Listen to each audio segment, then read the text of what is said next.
now. All right, people, I'd like to thank everybody for coming back to another Lee's Corner. Yes, another Lee's Corner.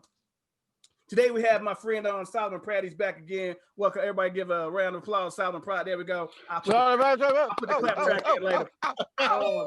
You got Big Eric is back today. Big Eric is back. He decided to join us today. Yes, Big Eric decided to join us. Where did you get this darky from? After a years-long stint, he is back today. Guys, we have a lot of stuff to talk about. We're gonna break it down real quick. We got a 45-minute session here. So let me go ahead and tell y'all before. The first thing we're gonna do is we got to talk about, I don't know if y'all heard about the Black female doctor that died from COVID in a hospital, and she claims that it was due to racism. She put a blog out about it. You guys have seen it, how the doctors wouldn't come back and check on her. They wouldn't do this, they wouldn't do that. It's a bunch of stuff like that that went down. We're also going to be examining racism still on the rise during COVID times. I'll remind y'all that David Chappelle said something very funny and profound in his stand-up, not even a couple months back. He was like, I love COVID. See how everybody's staying at home? He said, I remember, do y'all remember the world before COVID? He said, I do.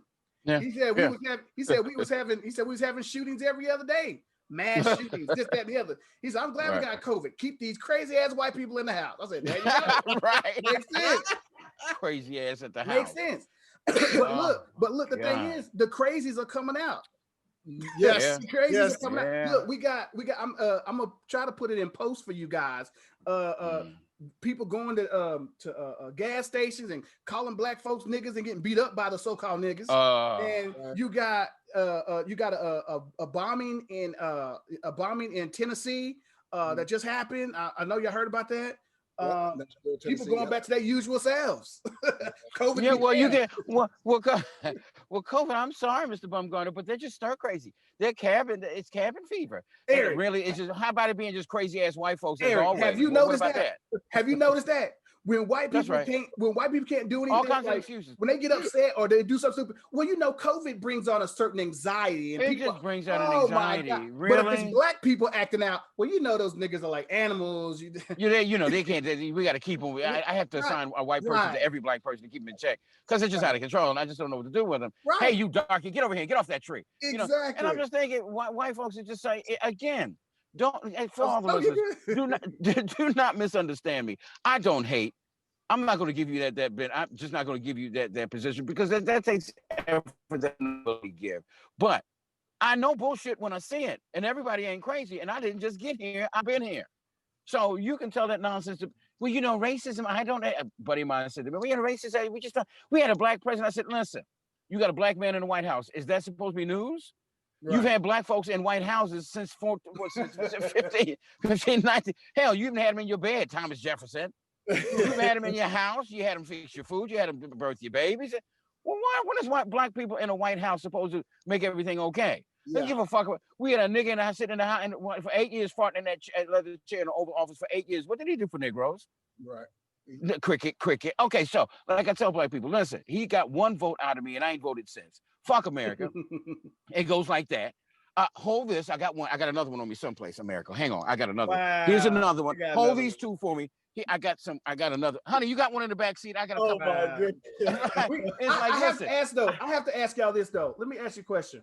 How bad must it have been for this black doctor to have been in a hospital and for her to actually use her phone to go to social media to complain about the racist, things that was going on?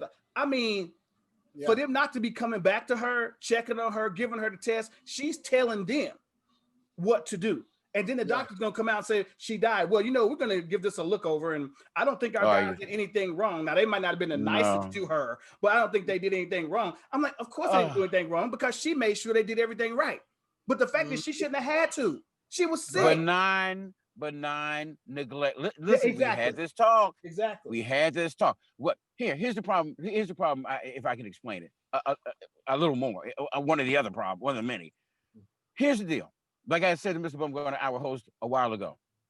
The problem comes in when you expect white America to treat you like a human being. Yeah. There's your problem. We all know that they don't.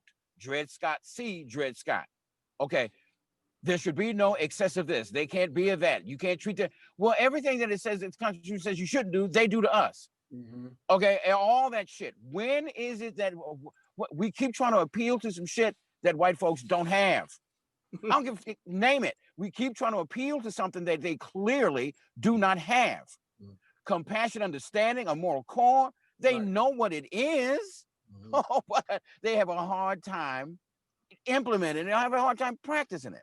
Okay, well, what keeps America on point is everybody that is not of European except we keep America on point. We make them make that promise true. It is us that brings that promise to fruition. Also, well, I'm English, so and I'm still right. Well, it doesn't matter. It doesn't matter. Wherever you are, people of color must hold white folks to task. Well, they feel as though we don't have the ability nor the right to hold them to task, and thus the problem. Well, we stand here tell them, when the black doctors standing here telling you some shit, they went through all the protocol, they did everything right. Okay, then the first thing they want to do is see if they can't get by with some shit. They've been treating black folks like second-class citizens forever. So where's the surprise here? So Solomon, here's my question for you though. Right. So you see how this is being, let's tie this back in to what we talked about last time about vaccines. Now, like I said on my caption, when I put this on my timeline, where the TV had been saying for the longest, trust the science. Well, that black woman died trusting the science. So that's what I put on my Facebook. This is what happened when black people trust the science. This is why we're so afraid of your vaccines and your doctors, because we know they don't give a fuck about us. We know what second class citizens are. I agree. Hold on, Eric. This is question. Yeah, I really agree, because the thing is as well, you know, even though like they say that on the TV, like, oh yeah, we're trying to give people like the confidence as well to like to take the vaccines and to do that. But when you have a case like Dr. Moore who passes because you have a doctor who is like incompetent and giving her the right treatment, you know what I mean? That just speaks a lot of tones. That speaks for a deeper issue. That deeper issue has been like racism in this country. And that is a very, very hard thing to deal with right now. And like, obviously with the help of President Trump causing all this chaos as well, there are people following this as well, not even having the full understanding and history of like the world wars and stuff like that, and the people that has been gone through. Oh my gosh, I'm losing my words right now. But like in the past, friggin' 100 years as well, Martin Luther, Dr. King as well, and Malcolm X fighting for this. This has been going on for too long. This should have been stopped 50 years ago, 57 years ago. It should have been, you know what I mean? But no, the thing is as well, they still found like infiltrations in that. But the thing is, that's deep within the government, I see, because the thing is, just reading up on it as well, as part of that government has been built from the South as well as the North, and it's fed deep into that government. So it's a very, can I offer this? If I can offer this, here's the problem. See, when we're talking about the symptoms of everything, okay, if this was as common as white people would have you believe, then where's the white side of this story that we're having? It's true. I mean, you see what I'm saying?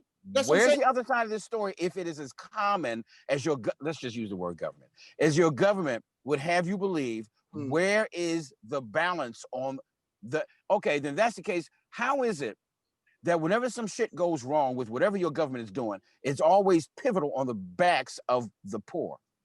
It don't never go wrong on the backs of white folks. It always, whatever the chink is in the system, it always goes wrong on the backs of black folks. Well, hold on, okay, I can answer that. If a doctor's dying, where is the white equivalent of doctors dying? Is this a epidemic? Is rash? Okay, I agree. So again, we are over here talking about white folks doing what they always do. Well, I'm sorry, your government doing what they always do. They always experiment on you. As I said to Reverend Bumgarner a while ago, listen, if this was as wonderful as they profess when it comes to your government / white folks, they would have kept it for themselves and they would have sold it to you. Okay, the best of everything when it came to slavery, they kept the best parts of the pig and the animal and gave the bullshit to you. That's why we got high blood pressure and high this, that, hog maws and pigs. Okay, if it's supposed to be so fantastic, they would have kept it for themselves and sold it to you at an exorbitant price. Now, wait a minute. Okay, so how is it they try so hard to sell this to us? They keep trying to sell it to black folks. They keep trying to, oh, you know what? I know what to do. Let's get some black people to sell it to black folks like we always do. We'll get a black woman. Wasn't it a black woman that sold that bullshit? That Tuskegee experience. Wasn't that a black woman over there too? Of course, they just got finished talking about that. They just got finished talking about that on the news, talking about, hold on now, you continue to try to keep getting black folks trying to sell us on your brand of bullshit. You're selling very hard. Well, we're going to get Barack Obama to take the shot on TV. We're going to get a black doctor to get the shot on TV. We got to get black. Don't forget the black doctor. We got to get right. Yeah, we need you to do it first. But they kept saying but they said this live on the news like we wasn't sitting there listening. They said, we believe if we can get some top names that are black to take the shot, we will get black people to take. Traditionally, y'all know we listening, right? It doesn't matter. Remember now, they still think you're stupid. Yes. They've always done it that way and with great success. So we can do it right in front of you, but you don't see it's like a Jedi mind trick. You don't see what you see. Fuck if I don't see what I see. Oh, okay. Right. Oh, I only look stupid, Fauci. I'm not really stupid. Well, enough of you are stupid. Enough of you are stupid. So we don't have to get everybody, but we need enough of you. My thing is this: how are you gonna tell me to try to trust? See, what I want to do is I would love to put together a bunch of clips from the CDC from the very beginning of last February to now. You tell us to trust you, but you flip flop more 16, 25 times in 10 months. I agree. I'd rather you not say anything. Don't wear a mask. Wear this kind of mask. Don't wear that mask. Leave these masks for the hospital. Don't do this. Please do this. Zinc works. Ink works. Black this works. I'm like, what are you doing? But they don't know. But trust us, Eric. Wait. No, well, see here. Let me address what you had said. Trust the science, Eric. Ain't that what you said? Well, wait a minute. Hold on. Wait. Let me address what you had said before. The science is only as good as the people using it. The problem is you're trusting white people. Yeah, that's the problem. I agree with that. Because the thing is, okay, the science, okay, maybe, fair enough. But it was just the way that the situation was actually handled. That doctor. Well, it was handled wrong from the start. They briefed 45 Trump. They briefed 45 11 times before he got on TV. Then he gets on TV and makes a left and says something completely different than what they told him to say. Then nobody got up there and checked this fool. Right. And then they said, well, maybe you should drink some. Is there something we should? Okay, then the CDC goes up because you got jackasses out here drinking fucking bleach. Really? Well, then maybe you need to die, you fuck. Maybe you need to die. Okay? What do we need with you? If you drinking bleach and your parents tell you not to drink shit underneath the tank, well, maybe you need to die. Well, the president said to do it. Fuck him too. Give him a dose of it too. Get him out of here as well. You're pulling us down as a species. But wait a minute. Like I said, it's not the science. Science either is or it is not. That's true. Okay. All right. The thing about science is it must be proven, not believed. It must be proven. You don't need faith in it. It must be proven. And that means that anybody standing here, hold on. That means that anybody standing here can prove it with the proper utensils. Period. There is no middle ground. Hold on, Solomon, because me and Eric have a big deal with this. And I'm going to say this right now. Two things. Science is only good as the person that's paying for it. That's as good as your science is going to be. Your science is only going to be that's it. But look who's paying who then? And number two. Well, 45 was paying the science. That's why I don't trust. Okay, all right. So why? All right, wait. So why do we have a problem with that? Because we know who they are. Exactly. That's why I don't trust it. Okay, so don't have a problem with the science. Have a problem with the people that are paying for it. I have a problem with the science too. Okay, here's a question. Okay. If you was in that predicament and you contracted the virus and you are really in a bad stage, would you be in that position or would you not? At that point, you have no choice. You have no choice. Yeah, you have no choice, really. Right. And then the thing is as well, like, because I would be as well. If I'm like there sick, coughing my blood, my lungs out, like, give me that vaccine. Give me some. But the thing is, you ain't gonna get it's just the way, it's actually just the way they treated her. They gave her painkillers. What are you trying to, this is another doctor. Doctor. Not she know, okay, but like I said, where's the white equivalent? Where's the white equivalent? There's not one. Okay, so that means that it's deliberate. They probably will benign neglect cases, but the thing is, they probably been treated as well, like exponentially as well. But this is a case. This has been like a deeper thing. yes, But it goes deeper. They have told you about how they treat black folks at the hospital. Don't you know that story in America? Yeah, man, I know that. I know. I didn't know that. That's what I'm trying to tell you. No, I'm trying to tell you that. That's why I'm agreeing with you. I'm actually agreeing with you. You know what I mean? That yes, they have maybe treated that, yes, but it has been a problem. It has been a problem. I'm actually agreeing with you. But here's the issue I have. The thing is, you know what's funny? The thing is, as well, like this is an issue that is happening in America. Yes, but it's also as well. This has happened to me also in the United Kingdom. Really? Of course it is. A situation. I was playing basketball in Scotland. There was I was in a bar fight. Somebody attacked me, right? And then what happened was this guy cracked me over the head with a bottle. Now the bottle cap ricocheted and hit somebody else, knocked her out. Okay. Wow. White girl, by the way. Okay. White girl. Wow. And then her friends as well. All like, you know, whatever. We all go to the same hospital. I needed not 17 stitches, but 17 staples in my head. I know the staples. Wow. Right? The staples. She only needed a couple of stitches and that's it. Right. I need more attention. However, they left me there on that bed for 4 hours straight in the morning. Wow. That's right. 4 hours. And the white folks are in and out in no time. They stitched this girl up in a matter of minutes and let her go. That's right. And then what I get, not the doctor, but I get the police. He comes over to me and interrogate me. I'm like, no, you don't. No, you don't. No, you don't. No, you Leave don't. Leave me alone. Fuck out of here. Right, we'll talk about that later. Calm down. I was like, I'm going to be raising my voice as much as I can. That's right. The thing is, get the fuck out of my face. Doctor. My head is open. That's crazy. I don't need I'm saying. Yeah, I don't need a cop. I need a doctor. I'll trade you one, Saul. So I believe you know what I mean? When I come over here as well, and then like I've been researching as well about the turmoil here, and then now in 2020, from 2016 even, like going on to this, you can see the apparent racism skyrocket. It's just unbelievable. It was always here. I tell people, listen, and I believe that, and I'm like, you know, because I'm like, yo, this is a serious issue, and somehow I don't know how. I'll tell you what, I'll trade you one. I had to handle a teenager a couple of years ago that was misbehaving in my house. Okay. He thought he'd get drunk. I had a roommate, my fault. Roommates like to drink. He, first of all, too young. Okay, I come back to the spot. You know, it was opening weekend of Spider-Man, the first Spider-Man, Tobey Maguire, the open weekend of that. Okay. And no, it wasn't. No, it wasn't. Yeah, it was. Okay. So I think it was the second one. So I says, okay, you know what? I come back to the house. Long story short, he got a party going on. All right, everybody out of here. Fuck up out of here. It's just roommate and girlfriend passed out in the front room. Teenagers all over the house and places they ain't got no business. Party's over. Okay, well, there's always one, right, Saul? Okay, well, Beer, pick one. Beer decided to tell him to jump on Eric. I said, oh, you got the wrong nigga for that. Okay, so they were grabbing him, and they grabbing him. I went into the kitchen, broke a bottle over the sink, and I put my back against the wall. I said, let him go. Maybe he can express himself better. Let him go. I'll cut that boy every which way till Wednesday. All right. Okay. Now all right. Fuck. I cut myself. Okay. Let me go to the hospital. Now all these kids and him, they go to the hospital.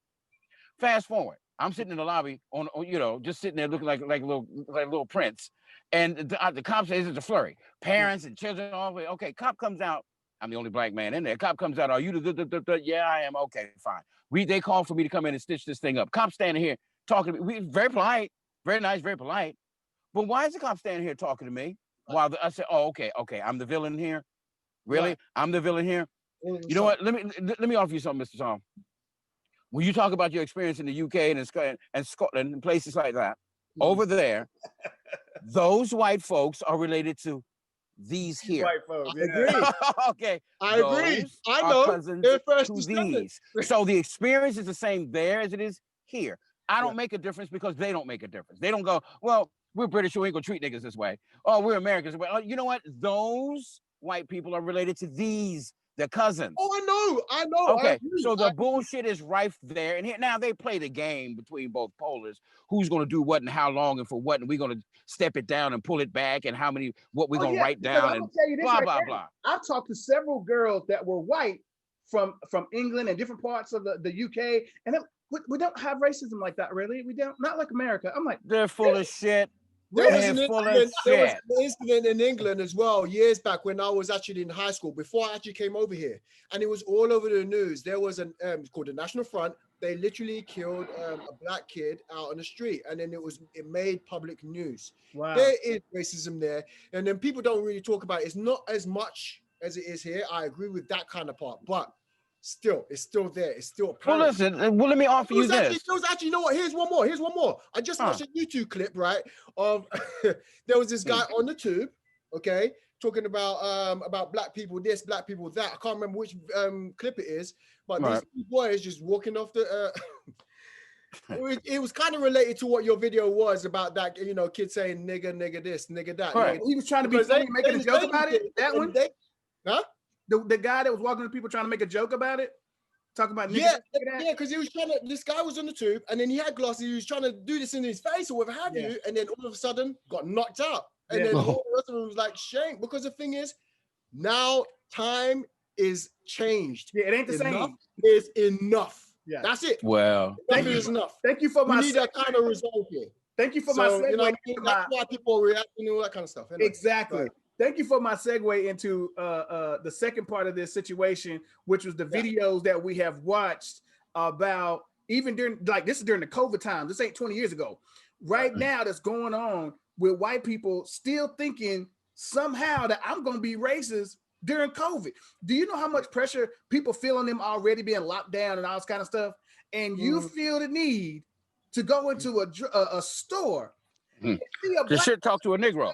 Go talk to your government like that. You're the one that's got you on lockdown. Nigga ain't never done nothing to you. Go talk to your jackass president that you voted for, that you love so much, that's supposed to guarantee you a spot in front of these niggas. Why don't you go over here and stop fucking with black folks? Because everybody would have. They really talk like they really talk too. Like, I was talking to my daddy about this. I said, he said, I can't. He said, it's funny to me too, because they really talking to that brother like they on the plantation. Come on, boy. Right. You gonna do that? But that's their fantasy. Like, what the fuck? That is their fantasy. Don't you know? Everybody wants a slave. If you're white, that's their legacy in the South. This is our heritage. It's our legacy. We got the right to. What you gonna do, boy? You don't give a fuck, man. Come on, you gonna do this here? What you gonna do, boy? What you gonna do in here with everybody here, man? What you gonna do? Get your ass up there and get your fucking. Hey!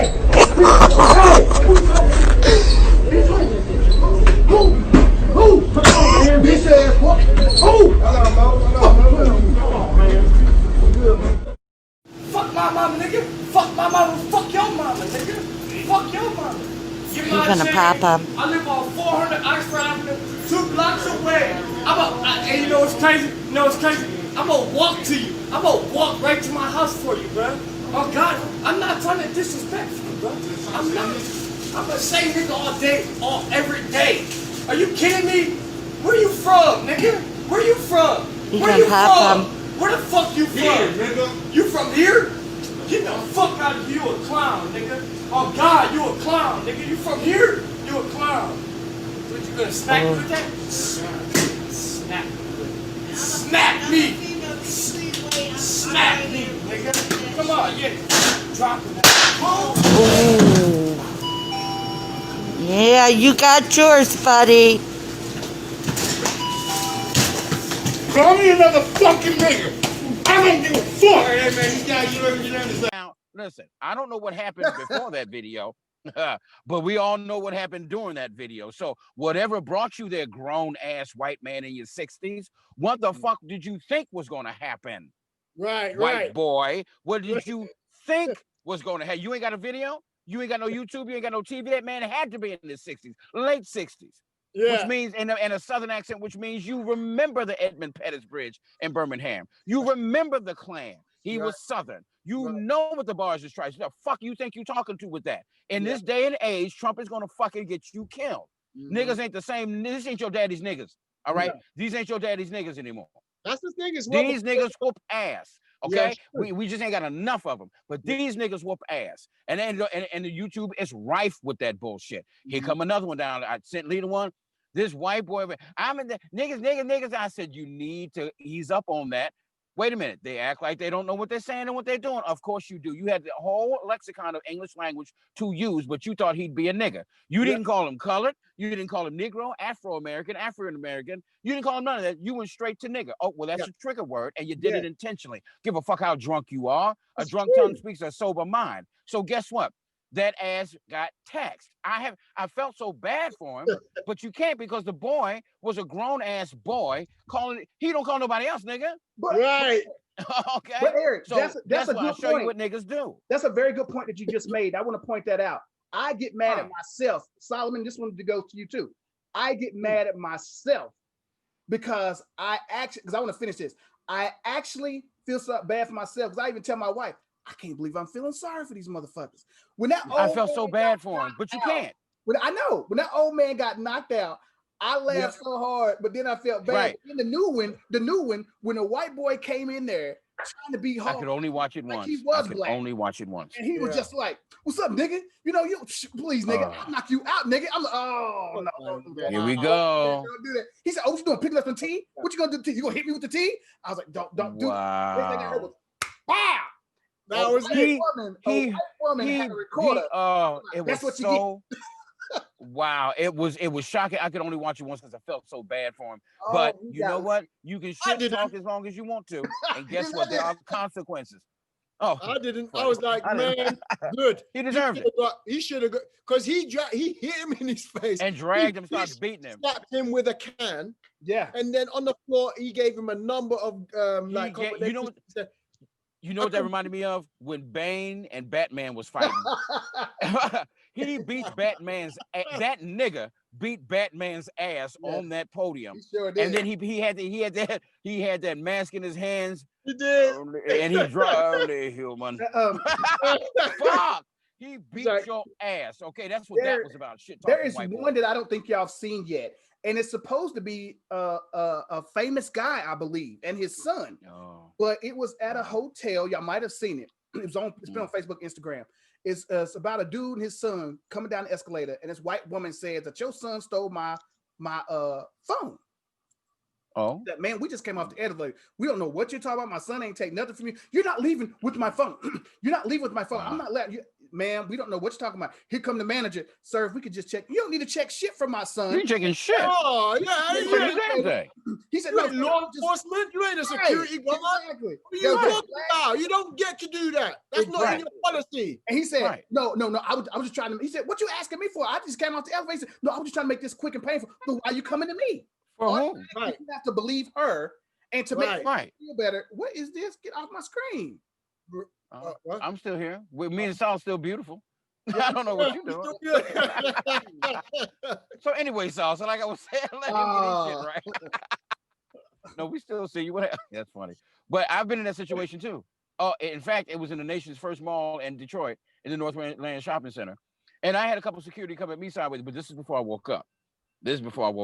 I got 3 or 4 of them on the side of me. I had walked through a Payless shoe store, and you see the back, see the doors open to the back, and I said, okay, well, that's nice. But all of a sudden, I'm just walking around minding my business. I'm very distinct. I mean, I had my Big Eric show on, so I'm very distinct. And of course, suddenly, mystically, magically, some purses come up missing. All of a sudden, they come running down looking for me because I'm the odd man out that they can all identify as he's different. Okay, fine. So here they come at me talking crazy. And then one gets in a stance position. I said, what the fuck are you on about?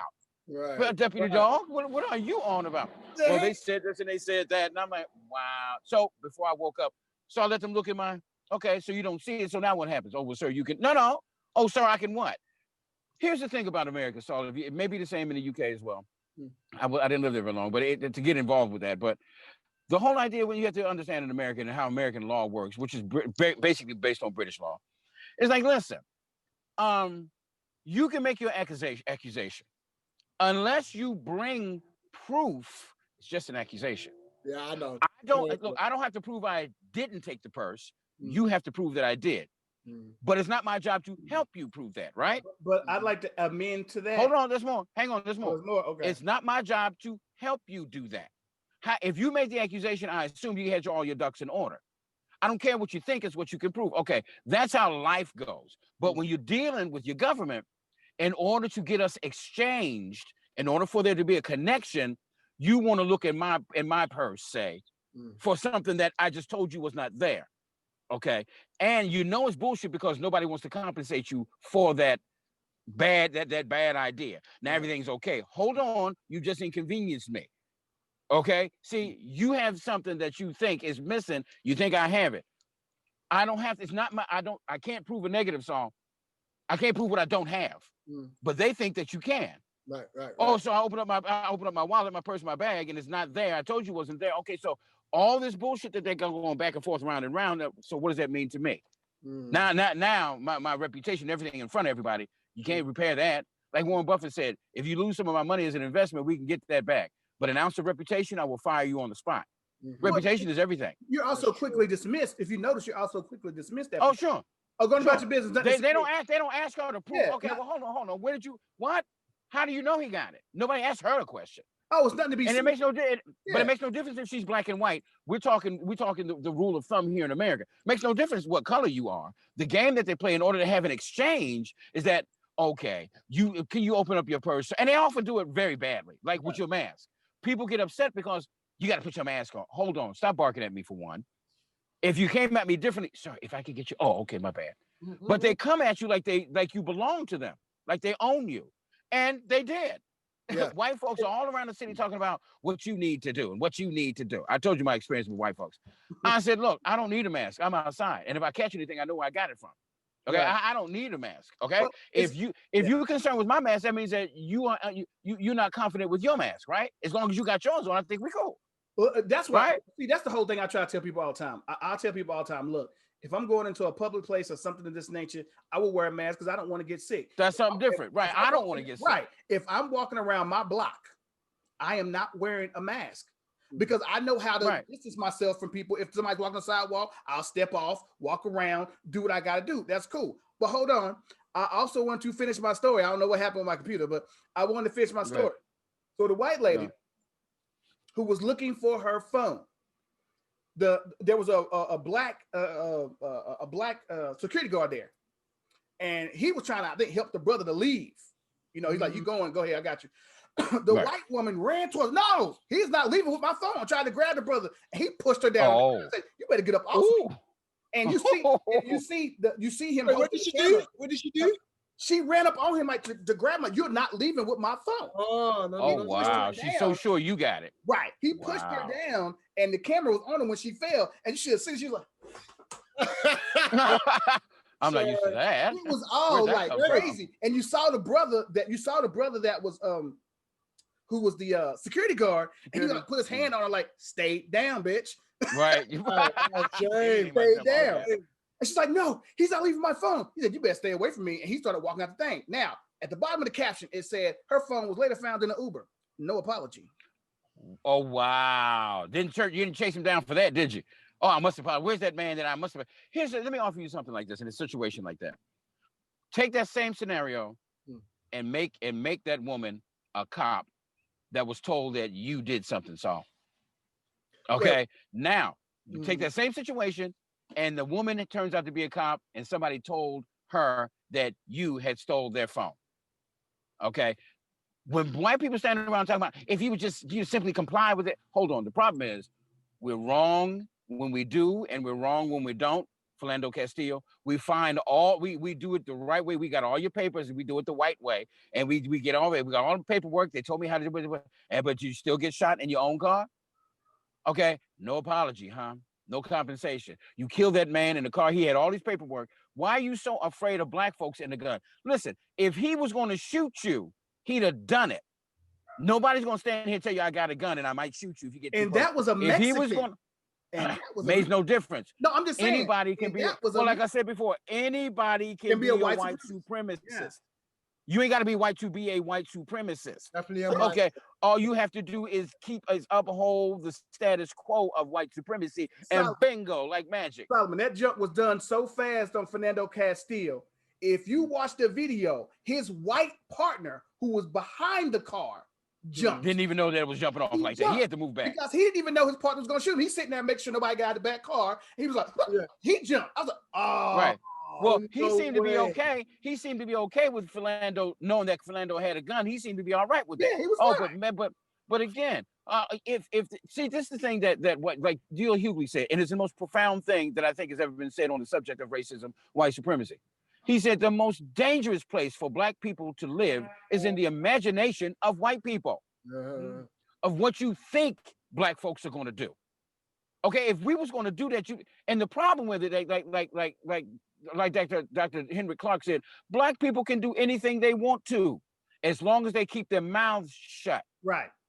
Okay, you can do anything on this planet that you want to, as long as you keep it in the family. We got a habit of trying to declare our innocence of shit before anybody even asked us anything. So the point that I'm making about it is that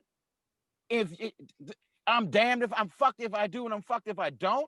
All I'm doing is walking home from the bodega in New York City, and all of a sudden you roll up on me, and I know I didn't do anything. Yeah. And then you go, and then the older you get, you go, hang on, there's all kinds of crime all over the city that we can't get you to be Johnny on the spot about. But this bullshit right here, you got time for. This bullshit you got time for. An accusation? Right. An accusation. How fantastic. But that's what I call a can opener to other shit. Like I told Reverend Lee, you know what? If this was about giving him a ticket, then give him a ticket and get the fuck on. But this ain't about a ticket, all right? Because you end up getting a ticket for everything. You end up on the sidewalk for everything but what they said they stopped you for. Okay. So again, I said to Reverend Lee, I said, what black folks in America need to do is first secure the perimeter. Okay, once you understand that these are your goddamn enemies, could give a fuck that they're in your family, you're your buddies. In a heartbeat, it doesn't take long before they accuse you of stealing the silverware. I don't give a shit how long you've known this white boy.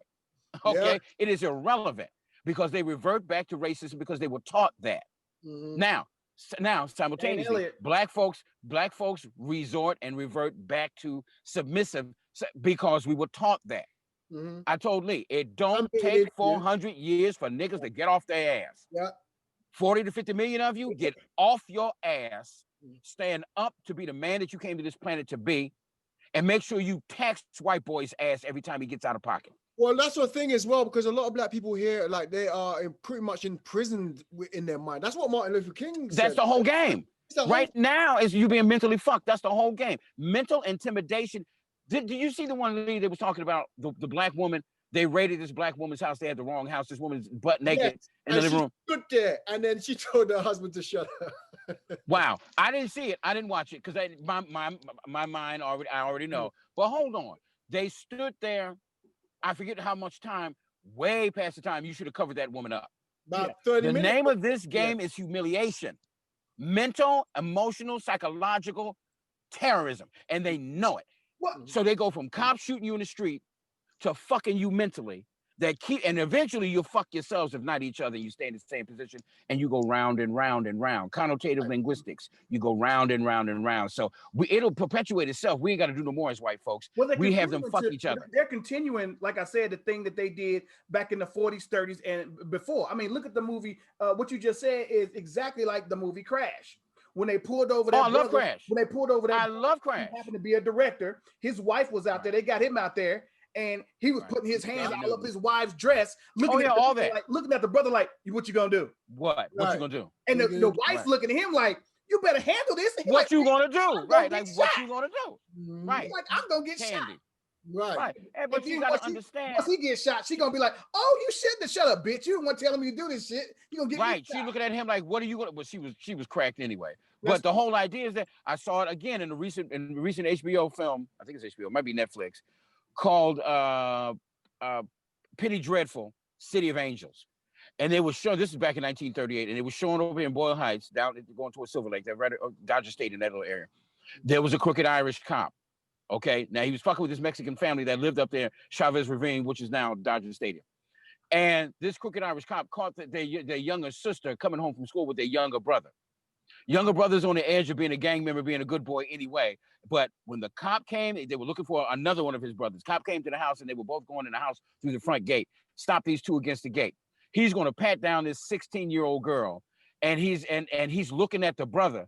He had his hand under her skirt, and you know what he was doing. And he was there a little too long, and he looked at her brother while he was doing it. Well, needless to say, in these episodes, the way they're telling it, they found him on fire out front of this cop on fire and beat. Right. All right. They cut his throat. The brother cut his throat, and I believe they set him on fire and threw him out front in front of the police department. Fuck you. Okay. So and that's what we're gonna do. So again, so if you can imagine that, well, Lee and I talk. I says you can't offer white people in America a full court press. You can't do that. You have to come at them in a different way. You have to outthink him, and you have to undermine everything that he does. Exactly. In order for white boy to do what he does, he needs your cooperation, like Dr. John Henry Clark said. In order for them to do what they do, you must accommodate them at least that much. You got to carry that white boy's bullshit at least that much. It's like in order for him to be on your back, you got to bend just enough to carry him. But guess what happens when you stand up and your nephew wants a piggyback and you don't? When you stand up, 3, 2, 1, he falls off. Okay? Doesn't take much. But black folks are so intimidated and so scared, as I said to Lee a while ago. How are you going to have 40 to 50 million black folks in America sit on the sidelines and let a handful of Black Lives Matter fight the fight? How does that work?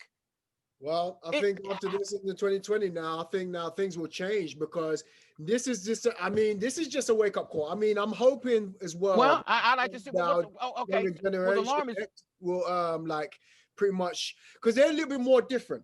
The Generation X who's protesting and stuff like that, I'm glad that they're doing they need leadership on the subject. The problem is they need leadership. See, this isn't difficult. The thing is, you have to give them some kind of credit because they actually. That's what I say. Yes. Because the thing that's what Lee was saying. I get it. They are doing what they're doing, and they are making stand, and they are making it as well. Like the government think, like, okay, hold on.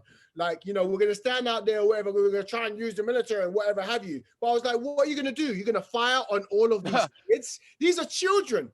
But wait a minute now. But hold on. You can't put nothing. You can't put nothing past them. Hold on a second as well. I get you. You know what I mean? But also as well, I have hope for them as well because they are standing up and saying, no, that's not right. But also as well, at the same time, on that level, I do believe in a certain sense as well, there is white people in that generation as well who's very much more like they're not racist. They're woke. Yeah, sure. They're a little bit more, woke. Wait. Which ones are you talking about? The new ones out there with Black Lives Matter. Yeah, the new ones out there as well. They're actually black or white. White, both. The millennials. Oh yeah, the white millennials as well. I believe that they're really doing a good thing. Like they're very, what I mean. I think the future looks a little bit more bright. But this had to happen because of it was repeating. And it was getting worse, but then as well, like literally, if Trump was elected, there will be a war. There will be a racial war. It will just break out. But the thing is, that is still apparent.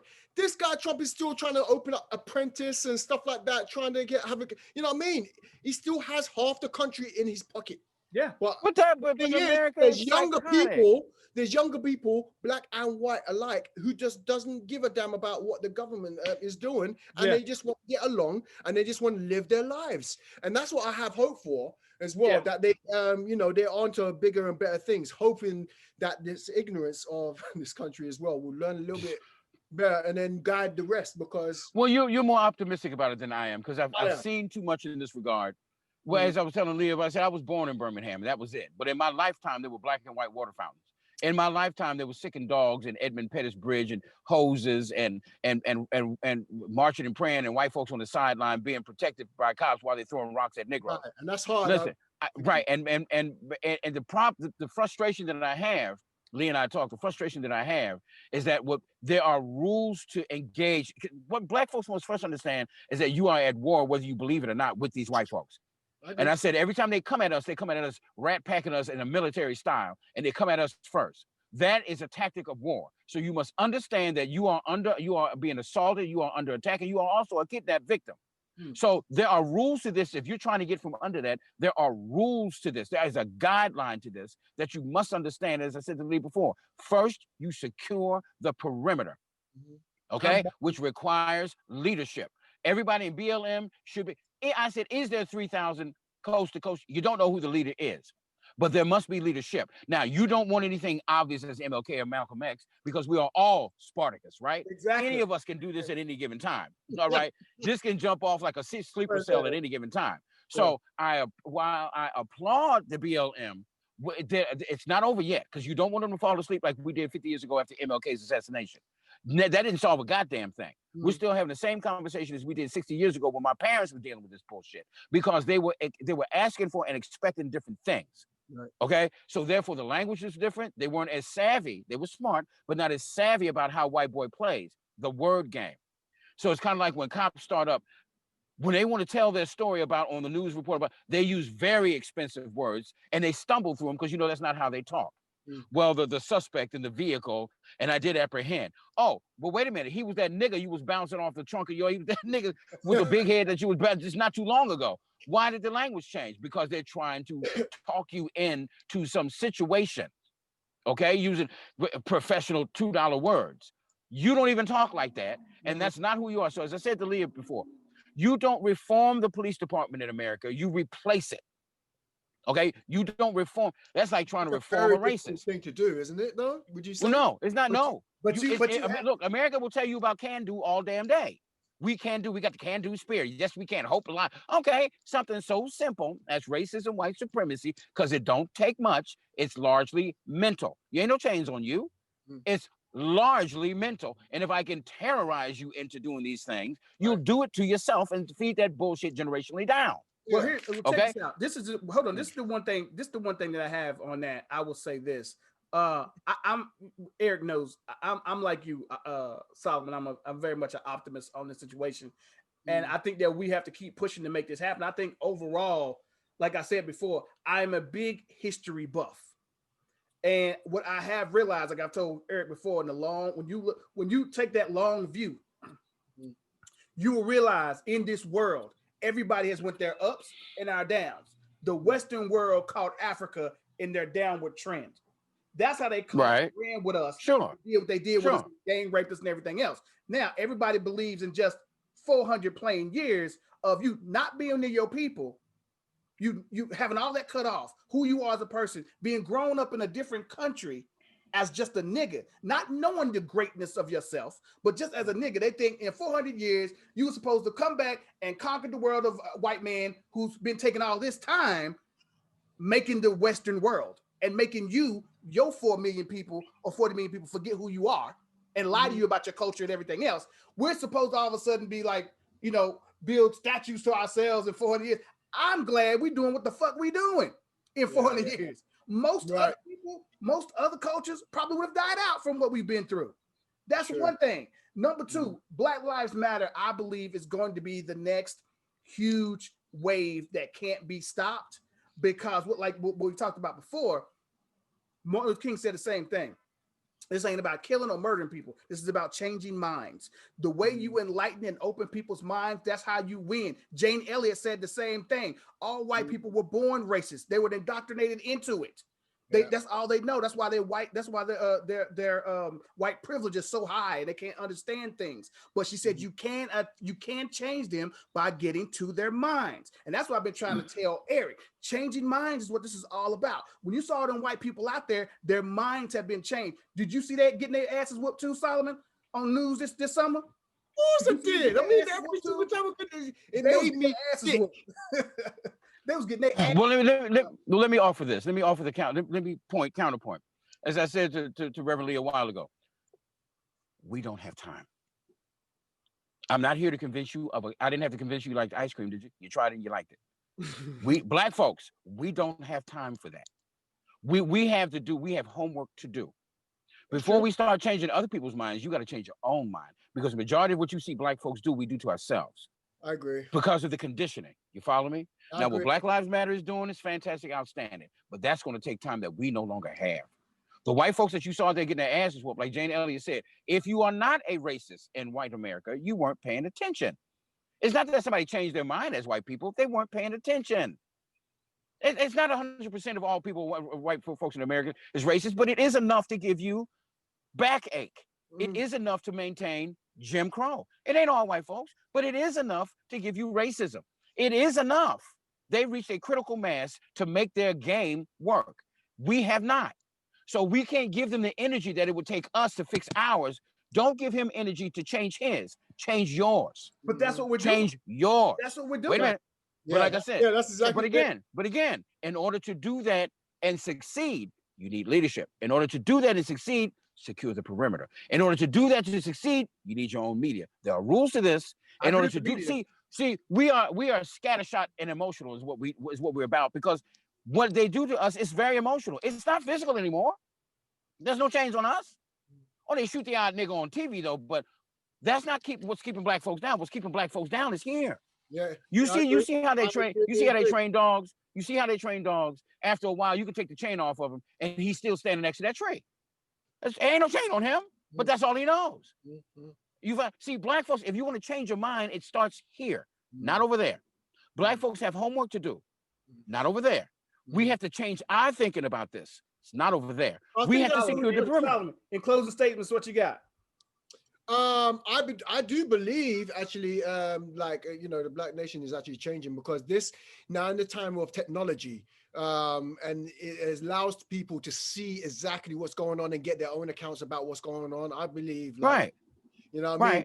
Definitely change as well. Also, I feel like as well, the main thing is as well, education is key. Literacy. Education is key. Education is key. Yeah, but financial literacy is the main key point, because the thing is, because I believe that a lot of people, a lot of black people here as well, don't really know about taxes. They don't know anything about it, Wesley Snipes. You know what I mean? They don't know anything about how it. to develop and grow their money, how to diversify their portfolio. You know what I mean? These are the things that the 1% is actually doing. Like, I mean, I read a lot of books. I'm just reading Tony Robbins now, like Master the Game. You know, money. It's just showing me some powerful things, and it's like the education is very key. And I just believe that money, like for example, was it in 1921 they had like Green Street with the Black Wall Street? It got you know what I mean? We need money. So if we continue to do that, help each other out, and pump more money back into the black system, and actually educate ourselves on money, we will do that for ourselves. And so, it goes back to what you was talking about. It has to, again, it starts with us. That's true. It always has started with us. It will always start with us. But you first have to create an environment where you can study that. You got us a little far down the line, and it's something that we should know. But first, secure the perimeter. You put the guard out front so we can have this meeting. You see to it that black folks understand that you are being attacked by outside forces. Secure the perimeter, and the women and children can do exactly what you're talking about. If along with the reading that you're doing, pick up Dr. Claude Anderson's book, Powernomics. Don't pick up that trash. Don't pick up that trash. Pick up because I'm a bookie, so I'm probably pick up. What do you say? Dr. Claude Anderson, pick up Powernomics. He would never lie to you. In fact, he was the one that was working for Carter, and he was working for Nixon in the administration during the segregated Alabama South. And he was the one that wrote the first, he was on the staff that wrote the first affirmative action for black folks. He's tired, and he's going to leave us soon. But Solomon, Powernomics. I will tell you this though. There are a lot of I don't know if you've seen it now. There's a lot of black people doing this now, and not just, and they're working with people like what he was talking about, Dr. Claude Anderson. He's working with people. They're working with people that's been in the game for a long time, like Killer Mike and all these guys. They're working to put on shops. Who understand this? Yeah, they understand how this works. Workshops and stuff for kids in Atlanta, Georgia, Mississippi, Alabama, the Carolinas and stuff like this, for people to get, like you said, get financial literacy, because you need a network. Yeah, and you need to network. Black folks ain't networking. What they need to do is actually trying to band together to buy another school like LeBron James did, so we can have more black people in the school. But they actually educate them and put Black history in there. Because they actually removed the Black history from the school system. Yeah, right. That's intentional. So the thing is, they intentionally put it back into a school. Yes. So that's another thing as well. I agree. Mike and T.I. are doing that. Actually, they've actually brought up tons of land in Atlanta, Georgia already. They're trying to get a school as well. They brought up their whole block of where they grew up, several blocks of where they grew up, Mike and T.I. Right. So they're definitely revolutionizing Atlanta, Georgia, and they're talking to other rappers like Ice Cube and them, and they're doing the same thing. And like you said, they're trying to get their own schools so they can have their own curriculum. Like P. Diddy, he got his own academy as well, where they teach you Black history is like one of the main things that they teach you, and they teach you financial literacy, because one of the main things we need to be taught as young Black people is how to get that money. How to keep it. Yeah, and how to keep it. Has any of you guys, man, I tell you, both of y'all, if y'all have never seen it, you need to see it. Called The Banker. Have you seen The Banker? Oh my God, my girlfriend just saw it yesterday. Oh, I need to see that. Oh, I'm out the loop. I haven't seen it. The Banker. Oh, I know about it. I haven't seen it. Banker. Samuel Jackson and the dude that plays the Falcon. Oh my God, it's nothing short of genius. And this is that right? Who's directed? Spike Lee directed? No. Spike Lee directed. I think a white dude directed this, but it was just I heard of that.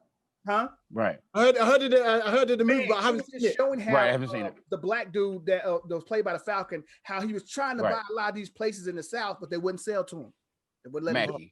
So he started using Sam Jackson's connections and money, and then they started using a white boy. That's how I would have done it. That's how I want to do my film. That's how I want to do my production company. I actually want to use a white face to bring it in because it's so smart. It is so brilliant. Think how that's what you're supposed to do. If you put a white wife in there.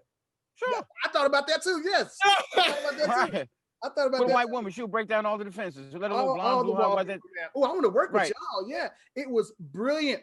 It all went to shit, but you need to see it. There's a reason why though. And they said open doors for black financial businesses. Right. This is still the path. You just got to be clever about it. It's still the path. And they still the way. realize that those are legal practices that the states use to stop them from trying to buy.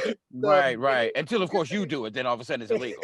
But that's how but that's what they based it on. I mean, fractional reserve. And after the fact, they still had a sweet little deal after the fact. You have to see it. The movie is awesome. This guy is brilliant. The way he thinks he's a tactician, like plays chess on how he tries to buy things. And Sam, he's like a pimp that the guy didn't want to work with. He had like money, but he wasn't no pump. He knew his shit. Right. He knew how to. But let me, if I can offer this. You know how Sam is. He got that swagger. Like he'll be in the club with 3 girls on his leg. What you need? Right. And the Falcon, he's like a big businessman. He like, I ain't trying to mess with no pimp. What you got me doing talking to his wife, And she's like, he's a good guy, trust him. And they turned out to be the best of friends. It was a really good movie, The Banker, man. I want to see that. Difference in philosophies, though. But to your point again, like I said, Lee and I, we agree on some and disagree on others, though. But the whole idea is when everybody wants it, what you was talking about, even Akon is in Africa bringing electricity to his. Okay, all right. Here's, like I said, there are rules to this. So if you never see me again in life, understand this. The efforts that black folks are trying to do, bless them for the efforts that they're doing. Yes. My issue with it is that it hasn't reached a critical mass yet. There have been plenty of grassroots and startups over the course of as long as we've been here. But there must come a point, there must come a time when black folks understand what you're dealing with. You have to change this around. Now, do we have to wander in the desert for 40 years until all this bullshit lays down and dies? Okay, we've been wandering for 400 years. Yeah. The sun has to shine on this because the sun's going down right now on white folks, so it must shine on Negroes again. I agree with what Lee is talking about. That's well-known history. Dr. John Henry Clark will tell you we were in our 27th dynasty and before white folks even had shoes. Now, they caught an upswing. Got it. Problem. Most people don't have a problem with the way white people are running the planet, except for they are so animal about shit. They're so brutal about shit because they're trying to maintain control. If you feed everybody in the house, that makes everybody strong, and we can all help you do that because we see if you're just and verdant. Problem is he's not. Okay, that's what makes black people say, where the fuck is he from? He can't be from here. He is from us. But that's another story. However, the point that I'm making, there are rules to what we're trying to do here that black folks have yet to find the keys to. They hear flashes and see light. They know what innately must be done, but leadership is key. First, you lock all the windows and doors so nobody gets in and disturbs what you're trying to do. Umar Johnson, okay, T.I., Akon, all these cats got the right idea, inform, educate your own problem. Unless you network that. You got all these chiefs and no Indians. You need to network that like white folks do with white supremacy. From coast to coast, the cops treat you the same anywhere you go. Okay, guess what? From coast to coast, as I said to Leo a while ago, where's your Black Attorneys Coalition at? Because they see the same shit we do. Where's your Black Policemen's Union at? They see the same shit we do. Where's your Black Teachers Alliance at? They see the same shit we do. Where's your Black Network and Byron Allen? Media, they see the same shit we do. See all these little loose dangling pieces? You need to come together on that. That terrifies white boy more than anything you'll ever know. Oh, He has to stop you niggas from coming together because he knows once you come together, he is done. And if he says 50 years before the browning of America, if he says 50, it's 30.